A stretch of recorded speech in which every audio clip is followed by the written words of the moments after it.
Welcome to the Own Up Podcast with your host, Jennifer Long. Welcome back to Own Up, the podcast. What you are about to hear is a discussion Jen had with her friend and co-author, Dr. Todd Conklin, on the creation of their latest book, Workers Are the Solution, Not the Problem, a guidebook to leading differently. To me, the thing that amazed me most about this project was that we ended up with a product that we did not intend to end up with. So I don't know how you felt, but if you'd have said, "Hey, what's the last thing you're going to write?" I would have said, "Oh, a book on how the world is changing so dramatically and how it's impacting not really leaders, but how it's impacting the people leaders lead and how different they are now than they were 5 years ago." Yeah. I would not have said that. I would not have either. I remember. So walk me through, since we're already in the recording. Right. Walk me through your recollection of that phone call that we had. I remember driving and we were sort of having a conversation around what do we think is really gonna be a good thing to focus on. So I thought if I remember correctly that call, and I do remember the call. It's funny though. Nothing's notes. we had notes. I wish I had saved those. I wonder if I have the notes. I'm pretty sure they're gone. But I think our intention was to really look at kind of this whole idea of doing things differently.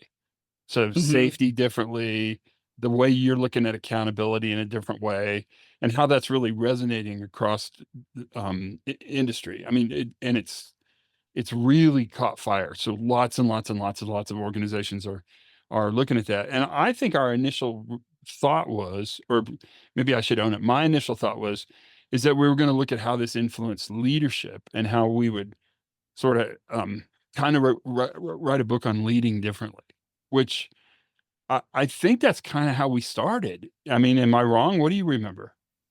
Yeah, well, I remember talking about just the nature of when we look at, because when we work together, and you're focused on the capacity building, and I'm like the capacity is and how you also interrelate with them, and so we were talking about just the nature of how you help leaders understand what that really means, right?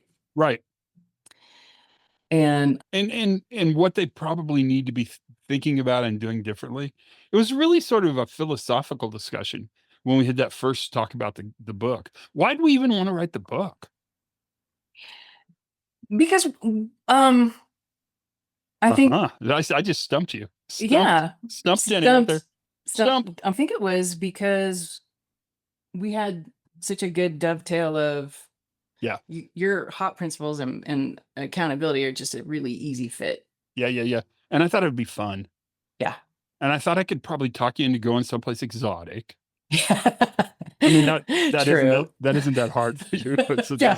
We'll work a little harder on that. Pretty low bar on that one. Yeah. So would you like to travel or day drink? Pick one. Okay. Or how about both? How about both? A place where they do both.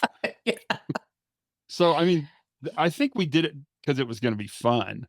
And it was a project we could do together. So that was a simple idea. And and then I think our intention was to really come up with some kind of beginning of the discussion of the philosophical shift and how you lead differently in an organization that's doing things differently. So capacity and all that stuff. Leaders are the stumpers. Leaders, all these guys are coming in, all the safety folks are working from the middle. And it's really hard for them to create the space in the leadership agenda for what this can do. And I think that probably was the impetus for us to do a. And unfortunately, that's exactly what we didn't do.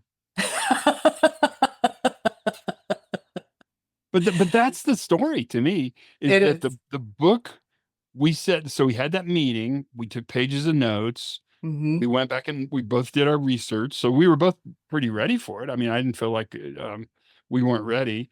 We sat down to write the book, and on our first discussion, and we should tell people that the secret way to write a book like this is to go to some hotel not a fancy hotel, but a nice, A I would, working yeah, hotel. a business hotel, right? Business hotel, Like a yes. place where business people stay. So you're not So distracted by the fancy things. yeah, and there's chairs in the room. There's an And actual there's chair. chairs. Hey, look, here's a chair.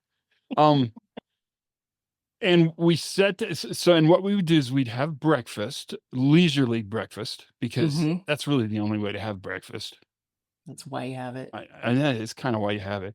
And then we'd talk about stuff and take notes and type little typey things on our Yeah. computer. Hmm. And then we would break away, go to our separate corners, Yeah. write up the stuff we talked about, and then come back down mid-afternoon-ish and um see where we were. Yeah. Right? That's That's the pretty accurate. process. Yeah. Yeah. And then go out for a nice dinner someplace, Right. as exotic as we could make it. So Right. and Right. and we handled all that pretty well. So that handled really well. That's when the book started to take this weird turn. I shouldn't say it's a weird turn, but it went to places that I didn't think it would get. I'll just be Yeah. really honest. Let me start by saying this. This book freaked me out. Yeah. And what freaked me out about it is how wrong my paradigm was for an organization. Mm. That freaked Right. me out. Yeah. And I would say it didn't freak me out as much because I mean, I think it was a good aha and we're like, oh, this is way more interesting. Yeah, But it's been the frustration of when you are coaching people who are trying to influence executives or when you're with executives who can't create space for shift. They're so busy protecting how they got where they are. right. What was that What they can't really see was what is. yeah, yeah, and they've been there so long, Right. right? They've been there so long, they've stopped looking Yeah. at what's really going on. They A- they feel like they know. and I think I found myself in the very position we were writing about, especially as it relates to loyalty, long-term employment, a developmental path, an arc of a career, um, getting a Yeah, good job, towing the line, keeping your head down, advancing, becoming a yeah, supervisor, becoming, a superintendent, becoming a manager, becoming a regional vice president, all that stuff was completely coded in my DNA. And I didn't think it was. I mean, yeah. it was really shocking for me. I was just like, wow, I do this every day, all day long with organizations, and I'm totally just as bad as they are. Maybe worse. But and that's the interesting thing, right? So when you start to understand differently, not only does it change your own mindset, but it changes you, right? Yeah. And so I think we forget what it feels like to actually have shift. Yeah. Yeah. Yeah. And it's I think that's a really brilliant point you just made. And it's not comfortable. Mm-mm. It's not like eureka, aha, I'm smarter now. It's like, holy crap, Holy crap, all I've this lost touch. yeah, exactly. All this stuff I thought was true is not true. And I didn't know it until right now. Yeah. Oh my God, what am I gonna do? And that sort of started this journey for this book. Are you happy with where we got to? And that's an unfair question because I think when you finish any book, there's always places you're like, "Oh, I would have done this way differently than I Yeah. did it." Yeah. I used to direct theater and after opening week, I was like, I can't look at this anymore because Yeah, all I can exactly. see is the stuff I would change. Yeah, I would change all of this. Yeah. Same with the book. I'm happy with it. I think it's an easy read. I think it's a quick read. I think it's, you know, deals with deals with the issue pretty well. But yeah. What value do you think it brings a leader? I think it distills down some really critical points that not only are you the problem, here's why you're the problem. And I think it helps them easily just the turn of phrase when you bring to a leader who's really frustrated about who they're bringing in and they can't get people and who's really trying to figure out how in the world they're going to perform and they're struggling with the workforce. When you look at them and tell them, look at you, the workforce is your solution, not your problem. How you're going about your workforce is your issue. It stops them. Yeah. Just that whole idea right there. And how they think about it, how they think about their workforce. You're exactly right. Because I thought the shift was going to be don't see the worker as the problem, see him as the solution. Done. Yeah. Put a bow on it. Man, this is incredible. In, out, bing, bang, boom. Academy Award. See you later. Mm-hmm. But yeah, what we found was that that's just the beginning of the conversation. It's much deeper in the way we think about really organizing companies to Mm-hmm. be effective in a world that's filled with almost toxic levels of chaos. I mean, just really high levels of uncertainty. Like, Yeah. I don't know if they're higher than they have been before because I wasn't around before, but Mm-hmm. they're awfully, it's really hard to make a plan now. It is. And you have to um and people who have been crappy at planning are really suffering, but Yeah. people Oh, who have they're really in trouble. Yeah. they're really in trouble. And people who do plan are learning that, the plan's only good if the shelf life is 2 weeks long. Yeah, for sure. For Yeah, sure. And then you found the Forbes magazine article in the midst of all this. I did. And how did that sort of influence the work you'd already done on a book that is already published and out? It made me feel really good because the article was really a lot about Gary Hamel, who I love and respect and I've never met, but his work has been really, from a coaching perspective, his work on humanocracy and his work on the future of management was brilliant. And so the fact that he is echoing a lot of the things that we put on the table made me feel like, okay, he's here and he's in the same leadership meetings, right? Yeah, With the same people going, for crying out loud. You guys gotta look at this different. And um, just the points of the article around you can't outsource the future and you have to own this and you've got to look at things, the data sets you're looking at are no longer relevant to you and your right, tools aren't going to save you. Yeah. right. Yeah, which I thought I mean, I thought that was so when I read that article the first time I went through it, it was very reinforcing because Hmm. I needed that reinforcement because we had just finished this project and I was still a little shaken by the Yeah. shift. I was still like, God, I just can't believe that I got it so or I had it so wrong. Yeah. I probably still have it wrong, but it's less wrong than it was 6 months ago. But I like your comment that what it really did help me understand was that they're in the same meetings we're in, Yeah. which means everybody who's reading this book or listening to us, they're in the same meetings that we're all in the same meetings. So Hmm.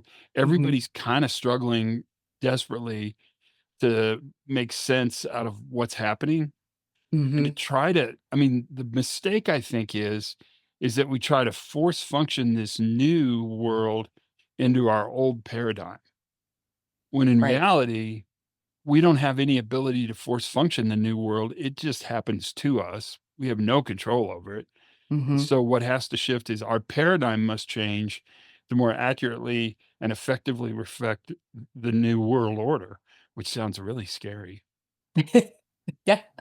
Well, I don't think people really, the leaders that people who have been in the business world for this length, career length times, who are holding these jobs and making decisions for organizations that are supposed to sustain them for the next 10 or 15 years or whatever, are really in on the touchstone of what this all means, and what the pandemic really did, where the generation of workers really is, and the impacts that all of that stuff had is real. And the fact that they're all desperately trying to go back right now Right. Right. is just proof that they're still not paying attention. Right. But you understand, I mean, I understand why they're desperately trying to go back. It's 'cause Well, they wanna take it back to it's what safe. it's normal. It's But normal. when we get back to normal, when we get back to normal, when normal things are happening, then I'll know how to manage this organization. And I think what we learned And certainly what the article you referenced taught us is that it's not going back. I mean, we're definitely not going back We're to never going back. and the idea that money's not a very big motivator and that people aren't loyal really to an organization because they don't feel the organization's loyal to them, which, by the way, seems completely true when you say it out loud. The need for connectedness, the Mhm. need for immediacy, all those things we learned on this little journey through this book, I think has been really helpful because Yeah. you start to see it. And what's funny is then when you talk to managers, they never and I'd be curious to see if the same is true for you. They never talk about their company, they always talk about their kids. So I'll Mm. say, there's the need for connectedness and immediacy is really an important motivator for your workforce. And they'll say, that's I got a 22-year-old son who's right there. He never Mhm. thinks he's gonna own a house. He's Mhm. not interested in a long-term relationship with an organization. He's super connected with his friends all the time in real time. I mean, it's very, very interesting that they see that change They can through the see it in their own kids. family, Yeah. yeah, in their own kids. I don't know, Yeah. that's been very interesting to me. I mean, you must see it as well. Are you Yeah. talking about this book with your clients much? Yeah, yeah, and I get kind of the same it goes immediately to what they're familiar with from their family unit because they Yeah. know if you've got kids in your, mid-20s, late 20s who are entering the workforce and they are frustrated Oh, yeah, and yeah, yeah. they are fed up and they are the platform barriers they have to face and no real people and no feedback, they are like, "What is the matter with this?" Right?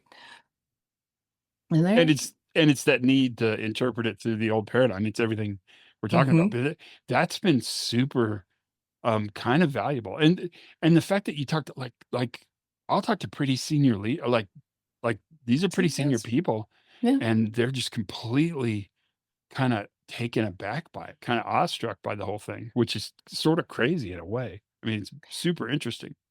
Well, same reaction we had. I remember sitting at the table a couple of times when we'd bring up I wish I had something specific, but I just remember we'd bring something up and then we'd stop and go, "Oh, wait, that's exactly what we're talking about." No, I know, isn't it weird?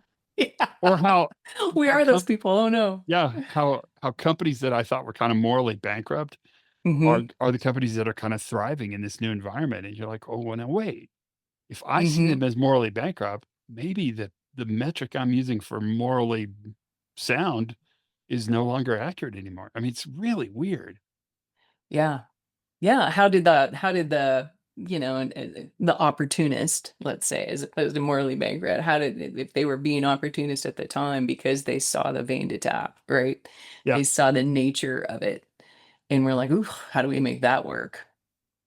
Because, and those are more, um, younger companies in the sense of younger as a company and younger demographically, right? A lot of that workforce just tends to be younger because they're more tech based, they're more remote based, and yeah, yeah, yeah. all the things. What's your biggest takeaway from the book? What do you think that we got right?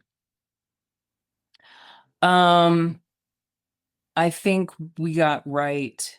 Um, I think the information about what your tools and your measuring and what you're looking at to tell you if you're okay and how it's going is should be relative to the problem, not the stuff that's gonna make you happy, the usual suspects of things. Right. I think that was important. I think we got a big review about, the whole thing about paying attention to, outcomes and choices and not behaviors Yeah. was the big thing we got right. Which I think is huge. I mean, just huge, huge at every level. At every level, because so many people are looking for behavior change. We need I was like and this is where Gary's article is really important because the title of his article, Leadership's Blind Spot, Until You Change the System, Nothing Changes. Um, that whole understanding of your system is giving you the behaviors you're getting. Your system is driving the results you're having. If you're underperforming, it's your systems. because they Yeah. don't serve the people anymore. And how are you going to reconcile that? Especially in older businesses who feel their systems are our bread and butter. Brilliant. I mean, it was a fun project. I'm glad we did it. Yes. Yes. Yeah. Because it's not easily solved. It's not easily, this is a like hop. It's a journey for leaders to really start to try to experiment with how to move in a different direction they didn't anticipate or didn't believe was really there. And like you and I, that they're not ready for how a change in the system is going to change them. Which is That's really important. yeah. And that's kind of the crux of everything. Yeah, because the lessons are theirs, not the Yeah. workforce. Yeah. This is a huge learning curve for leadership. It's crazy. And the only thing I think we need to do, and I know that this is something that you want to do, and that I've been kind of not pushing back, but thinking about the opportunity, is I think we should have a workshop for leaders. And I'm really anxious to have the first workshop Yeah. so we can talk about this book with a room full of leaders who are processing this information as well. I think it'd be Yeah. a kind of a fun way to do it. So It would be really, really great. I mean, one of the things I love doing when I do an accountability workshop is I run them through an exercise called the lies we tell ourselves. And I do it relative to what are the lies we tell ourselves about holding people accountable. And it's a great exercise for people to come to terms with this stuff they actually are operating on, because those stories are your stories are the things that inform your decision making. yeah. And so it would be fun to have a group of leaders and really kind of let's have a lies we tell ourselves about the workforce. Yeah, I agree. And even though it feels like a big ugly mirror that you're holding up to your face, Mm, in reality, I think the discussion this would engender and mhm. create would probably be the highest value it could have. It would be pretty meaningful at a bunch of levels. Yeah, to So really get in your own head around how you are your own worst enemy relative to the roadblocks that are in your organization so as leaders. I'll make you a promise. Okay. We'll do an open workshop, and let's do it in Denver because it's easy to fly in and out of. It's easy to fly in and out, and I'm already here. Yeah, you live here, so and it's kind of a local call for me. Yeah. It's not that bad of a drive, so Yeah, it let's would do be it in doable. Denver in the fall when it's not Yeah. too hot. When it's autumnal, It's autumnal, right? autumnal. Because we don't have mud season anymore because because everyone's a tourist now, and that's from February until November. It's true. It's crazy. Any final words? Final words are, thanks for the opportunity to work with you, because I think the two of us together and both of our experiences and the questions that we posed back and forth to each other, the connection that we have is what generated some of this thinking. And Man, my pleasure. Thank you. What a nice thing to say. yeah, I agree the same. I completely agree. So then we're drinking our own Kool-Aid in the book. We are connected. Yes, but that's okay. I mean, that's someone's got to drink the Kool-Aid. It's not going to drink itself. Well, that's right. That's right. On the learning Thank curve. you, Jennifer T. Long. You're the best. Thank you, Todd Conklin. You're not so bad yourself. Thank you for listening to the Own Up podcast. To get more information about Own Up, go to own-up.com. That's own-up.com. To get more information about Jennifer, please go to her website at jennifertlong.com. If you like this podcast, please subscribe in your favorite podcast player. Thanks for listening.